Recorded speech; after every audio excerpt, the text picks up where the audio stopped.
Ram sir, Ram आप साहब। बताइए कुछ जनता को क्या संदेश देना चाहते हैं? सर, सबसे पहले जनक जी, मैं आपके चैनल पर आपको नमस्कार बोलता हूँ। वंदे मातरम, भारत माता की जय। आज मैं अपने पूर्व सैनिक भाइयों को सबसे पहले यही संदेश देना चाहता हूँ कि आप ज़्यादा से ज़्यादा संगठन में आए और जंतर मंतर पर जुड़ें, जिससे कि सरकार को हम जो है अपनी संख्या बल भी दिखा सकें। और 1 जनवरी 2024 को हमारा जो है रेल रोको आंदोलन है, वो पूरे जोर शोर से तैयारियां चल रही हैं। उसको हम पूरा करके ही रहेंगे। सरकार जो है 30 तारीख तक भी हमको अगर जवाब दे देगी तो हम सहमत है, अगर अदरवाइज हमको वो धरना तो अब मजबूरन करना ही पड़ेगा। देखो, हम नहीं चाहते कि देश का नुकसान हो या हमारा नुकसान हो या पब्लिक परेशान हो, लेकिन सरकार ऐसा कराना चाहती है। बाकी हम तो हाथ जोड़ के आज भी सरकार से गुजारिश कर रहे हैं कि हमारा जो है ये आंदोलन आपके हाथ में, जैसा चाहेंगे ऐसा चलाएंगे। आगे हम यहाँ से हटने वाले तो हैं नहीं। अच्छा, वो आप पोस्ट कार्ड वाला बता रहे थे कुछ, वो क्या सर, वो मैं पोस्ट कार्ड का ऐसा बता रहा था कि अभी तक जो है 30 तारीख तक, तो 30 दिसंबर तक अभी तक जो है हम सरकार का इंतजार कर रहे हैं। उसके बाद रेल रोको आंदोलन करेंगे। उस पर भी अगर सरकार हमारे संगतियों को दूर नहीं करती है, हमारी ज़्यादा बड़ी मांग नहीं है, सिर्फ 3 जजों की कमेटी बनानी है। अगर सरकार वो कमेटी बना करके हमारा हिसाब किताब करवा देती है तो हम जो है उनसे यही गुजारिश करते हैं कि हमारे वो तीनों जजों की कमेटी की मांग को पूरा कर दे, तो ताकि हमारा आंदोलन भी शांत हो जाए और सरकार को भी खुशी हो जाए। उसके बाद अगर नहीं होती है तो हमारा एक और प्लान है, जो कि सरकार की वोट की चोट का होगा। और उसके लिए हम एक पोस्ट कार्ड तैयार कर रहे हैं, जो कि हर सैनिक के घर से पोस्ट कार्ड तैयार कर रहे हैं। हम एक प्रोफार्मा ही तैयार कर रहे हैं, वो पोस्ट कार्ड के थ्रू ही होगा। पोस्ट कार्ड जो है पोस्ट ऑफिस में हर जगह मिल जाता है। उस पोस्ट कार्ड पर मैं जैसे कि अपना नाम लिखूंगा और मेरे परिवार की वोट लिखूंगा कि इतनी वोट मेरी है। जैसे कि मेरे परिवार में पूरी जो है आज की डेट में 19 वोट है, तो मैं उसमें लिखूंगा मैं नायब सूबेदार रमेश चंद और मेरे परिवार की, मैं यहाँ से रहता हूँ, मेरे परिवार की 19 वोट हैं। उसी किस्म से जो है हर सैनिक, पूर्व सैनिकों को मैं संदेश दूंगा कि ये अपनी वोटिंग का पूरा लिख करके ब्यौरा दे, उसमें कोई नीच ऊंच ना करें। जितनी वोट बनती है उतनी वोट लिखे, अपना ऊपर नाम लिखे, फोन नंबर लिखे, और उसको जो है हमारे जंतर मंतर के धरने से संपर्क करके हमारे लोग को जमा करें, ताकि हम यहाँ पर सरकार को दिखाएं कि इतनी वोट की हम गिनती से आपको चोट दे सकते हैं। और शर्त 100% वो वोट जो है हम सरकार को नहीं देंगे। हम चाहे किसी को भी वोट दें जो हमारी समितियों को दूर करेगा, उसी को वो वोट हम देंगे। मतलब 2024 में वोट की चोट देंगे और बिल्कुल लिखत में देंगे। हम लिखत में बताएंगे कि वो वोट ईवीएम पे नहीं जाएगी, वो वोट हमारी कार्डों से ही जाएगी। पूरे कार्ड देंगे कि ये वोट हमारे सैनिकों की आ गई है, और ईवीएम में हम नहीं डालेंगे। हम देखेंगे कि हमारी वोट ईवीएम में कहां से चली जाती है। हाँ जी सर, राम राम, आप बताइए सर।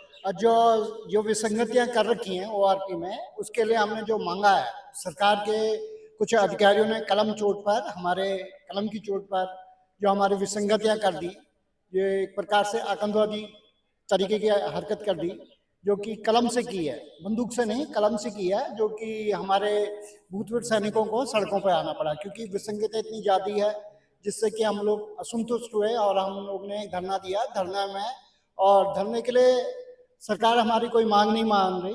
अब सरकार ने हमने सरकार से बोला है कि जो विसंगतियां हो गई है, आपने जो प्रचार कर दिया कि हमने इतना दिया, 90,000 करोड़, 70,000 करोड़ जो भी दिया, उसमें हम लोग संतुष्ट नहीं है, क्योंकि हम लोग को तो कुछ नहीं मिला, कुछों को तो कुछ भी पैसा नहीं मिला। अभी हमारा जो डिमांड है कि 3 जजों की कमेटी बना के उस विसंगतियों का अध्ययन किया जाए और हमको बताया जाए। अगर सरकार के पास फंड नहीं है जजों को हायर करने के लिए, तो भूतपूर्व सैनिक एकत्र करके, फंड एकत्र करके उनको दे देंगे, पर आपको 3 महीने के अंदर ये विसंगतियों को दूर करना पड़ेगा। आप भूतपूर्व सैनिक इसमें भी तैयार रहेंगी, अपनी जेब से खर्चा पानी दे देंगे जजों के लिए, और ये विसंगतियों को हम दूर कराना चाहते हैं, क्योंकि बहुत ज़्यादा पैसा बहुत ज़्यादा दिखाया जा रहा है। 90,000 करोड़, 70,000 करोड़, कहीं पर भी रेगुलेटरी नहीं है। पूरा हर समय पैसों का जो बढ़ा चढ़ा के बोला जा रहा है, जबकि यहाँ पर फंड कुछ ही नहीं मिल रहा। तो ये फंड विसंगतियाँ बहुत ज़्यादा हैं।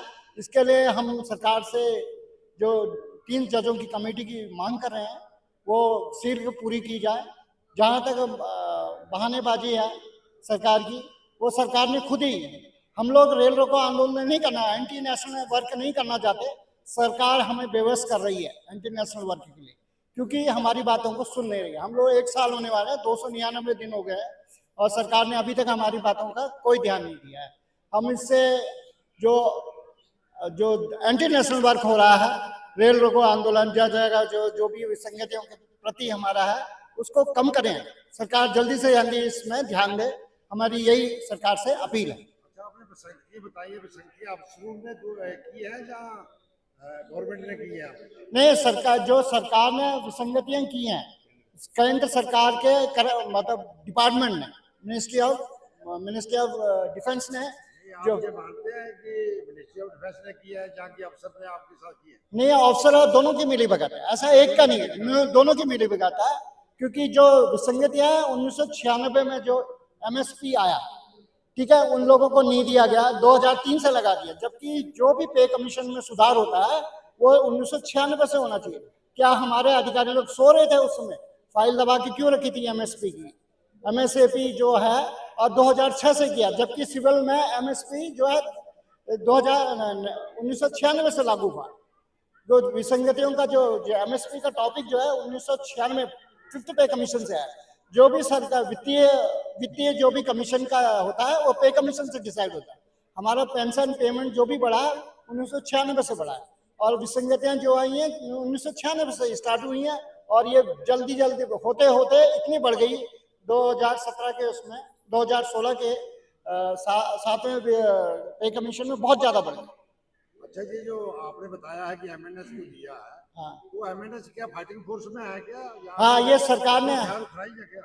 नहीं हथियार तो, मैंने तो ये सुना है ना कि ये रिस्क पे है जो MS है, हाँ, तो MNS को रिस्क है क्या? जोखिम भत्ता जो है MSMS को दिया गया है, पता नहीं किस बेस में दिया गया, पर सरकार के सामने खुद हाई कोर्ट ने माना है कि ये MS में जो है फ्रंटियर में, मतलब फ्रंट फॉरवर्ड एरिया में भी नहीं आती है और आर्म्स भी नहीं लेती है, और उसको किस बेस में दिया है सरकार ने खुद संबंधित उनसे पूछा है, सरकार से पूछा है। अब सरकार ने क्या रिप्लाई दिया है इसके बारे में मुझे अभी कुछ जानकारी नहीं। राम साहब, आप बताना चाहेंगे? हाँ साहब, बताना चाहता हूँ। एक तो आपके चैनल का बहुत दिल से धन्यवाद करता हूँ। बड़े अफसोस की बात है, आज इस वक्त 300 दिन लगभग पूरे होने वाले हैं, हमारी छोटी सी मांग भी सरकार ने अभी तक पूरी नहीं की है।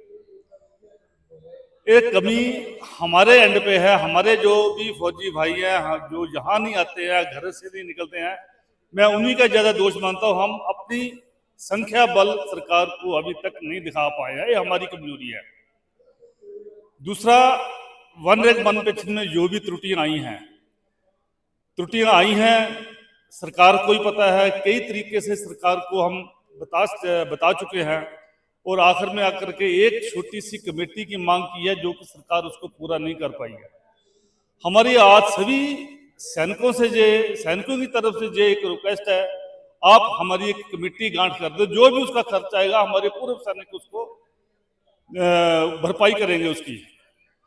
तो कुछ ऐसा गलत काम करने के लिए हमें ना उकसाओ जो कि हम बिना कुछ सोचे समझे कुछ कार्रवाई कर दे, फिर आप हमारे ऊपर ही कोई इल्जाम लगाओगे कि पूर्व सैनिकों ने ऐसा कर दिया, जबकि हमारे पूर्व सैनिक जो भी हैं अपने डिसिप्लिन में रह करके सब कुछ, कोई ऐसा ही कार्रवाई नहीं हमने किया आज तक, ना ही कहीं रिकॉर्डेड है।